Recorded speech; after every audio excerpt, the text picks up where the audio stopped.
여러분 안녕하십니까, 황하천입니다. 밤 공기가 조금 더워서 자켓을 벗었습니다.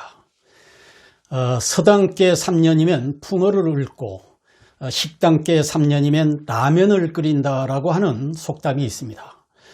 그런데 이 문재인 좌파 정권은 출범 3년이 됐는데도 도대체 변화할 조짐이 보이질 않습니다. 변화할 조짐은커녕 오히려 하는 짓마다 국민들 염장 지르는 좌클릭 말만 골라서 하고 있습니다. 바로 얼마 전에 집권당 원내대표라는 자가 공적인 장소에서 총선 이후에는 토지 공개념을 개헌 주제로 다루겠다고 했습니다. 뿐만 아니라 비정규직 차별 해소를 위해 동일노동, 동일임금도 다루겠다고 했습니다. 한마디로 유사 전체주의 체제로 가겠다고 하는 그런 선언이고 망발이 아닐 수 없습니다. 이렇게 노골적으로 대놓고 공사나 군부를 떼고 있는데도 우리 국민들은 조용하기만 합니다. 그래서 오늘은 국가는 중증 환자, 위기불감증이 문제다라고 정해보았습니다. 과거에 숨기고 싶은 사상적 자기 신분은 겉으로 드러내 보이기를 주저했었습니다. 그런데 요즘은 나는 사회주의라고 말했던 조국의 발언 이후에 아주 노골적으로 좌파 신분을 자랑스럽게 말할 뿐 아니라 좌파적 행보를 서슴지 않고 있습니다. 아마도 총선이 끝나면 국가 정체를 자유민주주의에서 사회주의로 바꾸기 위해서 아예 헌법에서 자유를 뺀 연방제 사회주의 체제 헌법을 바꾸겠다는 것이 아니겠습니까? 시청자 여러분, 이 망발을 한 이자가 누구입니까? 전대협 의장 출신이 아닙니까? 북한 김일성 주체 사상으로 무장된 아주 전형적인 586 세대가 아닙니까? 아마도 4.15 총선 승리와 재집권을 확신하고 있기 때문에 이렇게 나온 말이 아니겠습니까? 이자의 이 발언에 대해 이제는 우리 국민들이 대답할 차례입니다. 제가 이것이 나라냐라고 하는 이 탄에서 지금은 체제전쟁 중이라고 말씀드린 바 있었습니다. 바로 이런 노골적인 이념과 체제전쟁을 벌이고 있기 때문에 드린 말씀이었습니다. 이자들을 자유대안이라는 뻐꾸기 둥지에서 탕란으로 살면서 가진 인격과 혜택을 받은 자들이 이렇게 나라를 팔아먹을 국리만을 서슴지 않고 있으니 이를 어찌해야 합니까? 이런 매국 행위를 볼 때마다 저는 기원전 로마와 카르타고 간의 100년 전쟁이 생각나고는 합니다. 상대방을 괴멸시키기 위한 100년 전쟁이었습니다. 그러나 서로 이기고 반복을 했지만 서로가 괴멸시키지는 못했었습니다.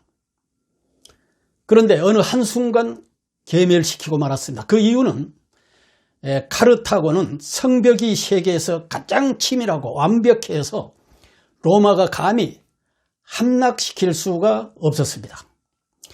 지하는 바둑판처럼 건설이 되어 있고 비옥한 곡창지대로 10년 먹을 물과 곡식을 아예 저장을 해놓고 싸우니 실제적으로 난공불락이었습니다. 그러나 제3차 퓨닉 전쟁에서 로마는 간단하게 카르타고를 잿더미로 만들어버렸습니다.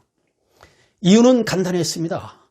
카르타고의 원로원 이원이었고 가전 혜택을 받고 출세했던 귀족 아스탈라스라는 자가 배신을 했기 때문입니다. 나라를 팔아먹었기 때문입니다. 카르타고의 성벽과 지하수로의 도면을 훔쳐서 아예 로마에 팔아넘겨버렸습니다.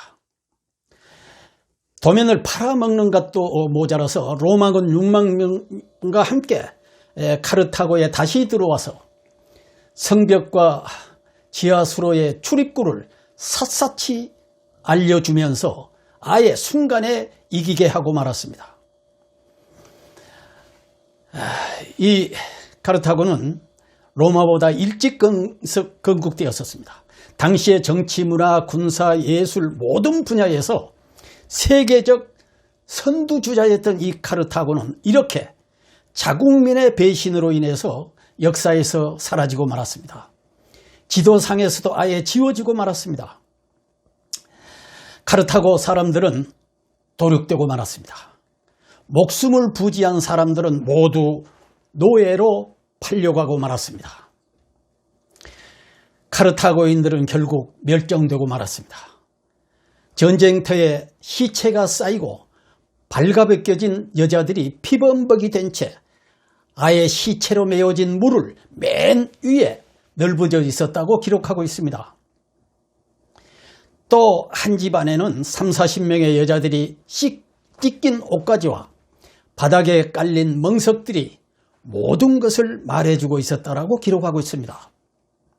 심지어 15명의 병사들을 단 3분씩 들어가서 일을 치르고 나오도록 명령을 내렸다고 기록으로 남겨놓고 있습니다.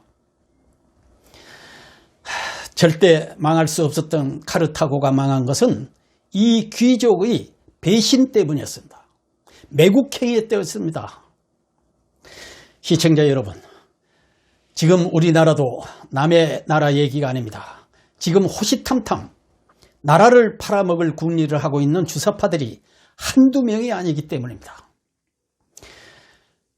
지금 대한민국을 3대 세습 독재의 칼날 아래로 밀어넣고 있는지도 모릅니다. 나는 공산당이 좋아요라고 외치고 광화문을 활보하고 다녀도 아예 적과의 동침이라도 하고 있는지 모르는 척하고 있을 뿐입니다. 지금은 나라를 배신하려는 자와 그 배신자를 지키려는 자와의 한판 싸움을 벌이고 있습니다. 다시 한번 더 호소해마지 않습니다. 만약 좌파 정권의 재집권을 막지 못할 경우 자유대한 체제가 공산체제로 바뀌는 것은 시간 문제가 될 것입니다. 설마 하다가 우리 모두 도륙당할지도 모릅니다. 설마 하다가 김정은의 노예가 될지도 모릅니다. 필사직생의 각오로 이 문재인 좌파 독재 정권의 재집권만은 막아야 합니다. 이런 배신자들의 매국행위를 막아내지 못하면 무슨 단란한 가정과 무슨 빛나는 조국의 내일은커녕 우리의 권리가 저들의 장난감이 될지도 모릅니다. 저들의 호주머니 공깃돌이 될지도 모릅니다. 언젠가 국민들을 세 단계로 구분해 놓은 글을 읽은 적이 있습니다. 같은 하늘 아래 같은 공기를 마시고 숨을 쉬지만 국민들의 격이 세 단계로 다르다는 내용이었습니다. 여러분, 국민들 중에는 1단계 무지랭이 민초들이 있다는 것입니다. 글자도 잘 모르고 푼돈에 약하고 시키면 시킨 대로 말 잘 듣고 이런 무지랭이 국민들이라는 것입니다. 그리고 두 번째 2단계로는 같은 백성이긴 한데 이 백성은 글자도 알고 무엇이 문제인지도 알지만 속으로만 불만을 갖고 표현하지 못하는 그런 국민들이라는 것입니다. 그리고 세 번째 국민은 불의에 저항할 줄도 알고 행동도 할 줄 알고 대안도 제시할 줄 아는 시민으로서의 국민들이라는 것입니다. 시청자 여러분, 그렇다면 오늘을 살고 있는 우리는 지금 어느 계층에 속한다고 생각하십니까? 민초이십니까? 백성이십니까? 아니면 시민이라고 생각하십니까? 저는 얼마 전 740만 인구 중에 200만 명이 거리로 쏟아져 나와서 권력에 저항하는 홍콩인들을 봤습니다. 이들이야말로 진정 시민들이 아니었겠습니까?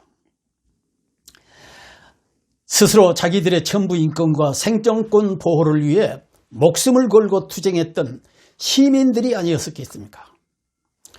오늘을 사는 우리 한국인들도 불의에 한가하고 공정을 외치고 대안을 제시하고 행동하고도 남을 그런 깨어난 의식을 가진 우리 선진 문화 시민들입니다. 한때 우리도 할 수 있다, 하면 된다, 우리도 잘 살 수 있다는 이런 깨어난 시민의식을 가지고 오늘의 역사를 창조해낸 우리들이 아닙니까? 그런데 나라가 망해가도, 안보가 무너져도, 경제가 망가져도, 민생이 파탄나도, 일자리가 소멸되어도 침묵만 하고 있다면 우리를 시민이라고 할 수 없을 것입니다. 이렇게 나라를 거들내고 있는 정권을 보고도 대깨문들이 돼서 지지하고 방관만 하고 있다면 우리는 시민이긴커녕 백성 축에도 못 들어간 무지랭이 그런 민초 소리를 들어서 마땅할 것입니다. 저는 무지랭이 국민 소리 듣기 싫습니다. 시민 소리 듣기를 원합니다. 저는 국민 소득 1,300달러밖에 안 된 캄보디아 국민들에게 동물과 사람의 차이를 쉽게 비교해 가면서 잘 살아보자고 강한 동기부여를 해본 적이 있습니다. 처음엔 느낌으로 의식과 태도를 변화시키려고 유도해 봤습니다. 그러나 실패했습니다. 그래서 조금 더 자극을 줬습니다. 그래도 실패했습니다. 그래서 마지막 단계로 더 강도 높게 강한 톤의 메시지로 2년 넘게 충격을 줬더니 변화가 일어났었습니다. 여러분, 하등동물인 개, 돼지는 먹고 싸고 흔들고 까고 겨우 종족 보존 정도밖에 할 줄 모릅니다. 그러나 우리 사람은 사고하고 생각하면서 선악을 구별할 줄도 알고 거짓과 진실을 구별할 줄도 압니다. 그리고 바르게 사물을 통찰할 줄도 압니다. 그래서 고등동물이고 만물의 영장이라고 불려지고 있습니다. 이 나라 대한민국 현재 백척간두에 서 있습니다. 그럼에도 걱정하지도 아니하고 불안해하지도 아니하고 억울하고 분해하지도 아니하고 자존심도 상하지 않는다면 이는 하등 동물 소리 들어 마땅할 것입니다. 지금 국가가 중증 환자인데도 나라를 걱정하지 않는 자가 있다면 분명 문화국민으로서의 시민 자격을 반납하거나 포기해야만 할 것입니다. 이 나라 정의의 사도와 의인들은 모두 어디에 가고 모두가 미쳐버린 종북주사파 세상이 돼서 총체적인 3등 부실 국가로 만들어가고 있는지 모릅니다. 세계는 지금 적자 생존에 무한 경쟁을 하고 있는데 왜 우리만 의아하여 과거로 돌아가고 있는지 모르겠습니다. 조상들 무덤까지 파헤쳐 단죄하려고 하고 있으니 쪽팔려서 못 살겠습니다. 지금까지 우리 6.25 전쟁으로부터 이 순간까지 이런 빨갱이 사상과 선전선동에 얼마나 속고 또 속고 희생당하며 살아온 그런 세월이었습니까?